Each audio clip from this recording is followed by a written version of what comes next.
ॐ गजाननं भूतगणाधिसेवितं कपित्थजम्बूफलचारभक्षणम् उमासुतं शोकविनाशकारकं नमामि विघ्नेश्वरपादपङ्कजं। गुरुर्ब्रह्मा गुरुर्विष्णु गुरुदेवो महेश्वर गुरु साक्षात् परब्रह्म तस्मै श्रीगुरुवे नमः। या कुन्देन्दु तुषारहार धवलाया शुभ्रवस्त्रावृताया वीणावरदण्डमण्डितकरा या श्वेतपद्मासना या ब्रह्माञ्जुतशङ्कर पवित्रभिर्देवैः सदा वन्दिता सा मां पातु सरस्वती भगवती निशेषजाड्यापहा। ॐ नमो भगवते वासुदेवाय। ओम परमात्मने नमः। कल मैंने बताया था कि मन ही दुख का कारण है, मन ही सुख का कारण है, मन ही मोक्ष है, मन ही बंधन है।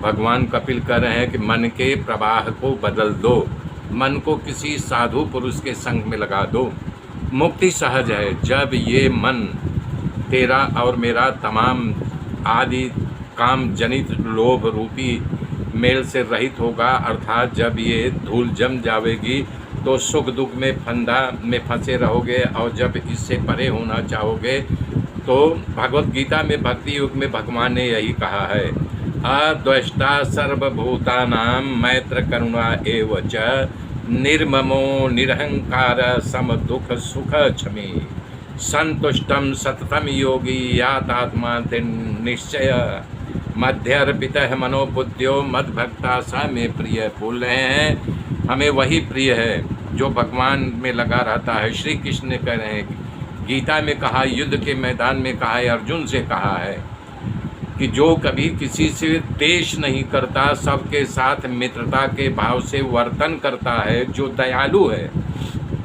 जिससे ममता नहीं अभिमान रहित है, जो सुख दुख में समान व्यवहार करने वाला है, क्षमाशील है, जो हमेशा संतोषी है, जो अपने मन को भजन के द्वारा वश में रखने वाला है, और जो दृढ़ निश्चयी है, जो अपनी बुद्धि और मन मुझ में अर्पण किया है, वो मेरा भक्त मुझे अत्यंत प्रिय है।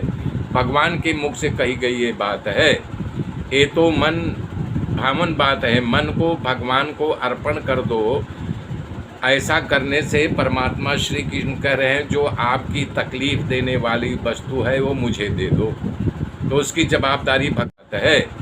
ये तो मन भावन बात है, मन को भगवान को अर्पण कर दो।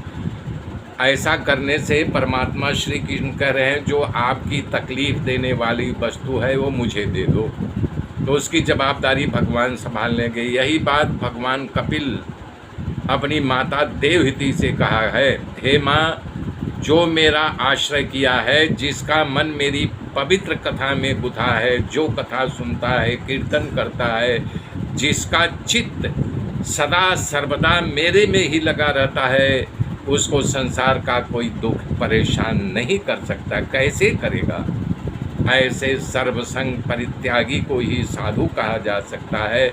ऐसे साधु पुरुषों की ही संग की इच्छा करनी चाहिए, अपने मन को उनके तरफ घुमाना चाहिए, प्रयास करना चाहिए। कारण ऐसे ही पुरुषों के आसक्ति से उत्पन्न तमाम गुण दोषों से दूर किया जा सकता है। वो निवृत्ति दिला सकते हैं, आपको रास्ता बता सकते हैं, और आपको मन को वश में करने की वो कला समझा सकते हैं। करें भगवान कपिल, हे माँ, सत्पुरुषों के संग से विशेष लाभ होता है कि मेरे पराक्रम के यथार्थ ज्ञान को सुनने के लिए, जो कानों की दवा के समान है, जो कान को प्रिय लगे, ऐसी अविरत कथा उनके मुख से निकलती रहती है। ये कान की दवा है। कथा का सेवन करने से मुक्ति के मार्ग में जो आवश्यक श्रद्धा भक्ति और ज्ञान क्रमशः अपने आप विकास होने लगता है। जिस मानव के ज्ञान भक्ति का विकास होता है, तब संसार का लौकिक सुख वैराग जगता है। लौकिक सुखों को न चाहे तो समझो मनुष्य सावधान हो गया है।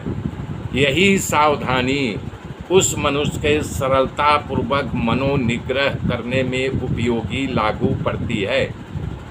भगवान कपिल ऐसा उत्तर सुनकर के माँ देवहूति खूब राजी हो गई और प्रश्न किया। माँ देवहूति कह रही है, कच्चित्व चिता भक्ति की दसी मम गोचरा।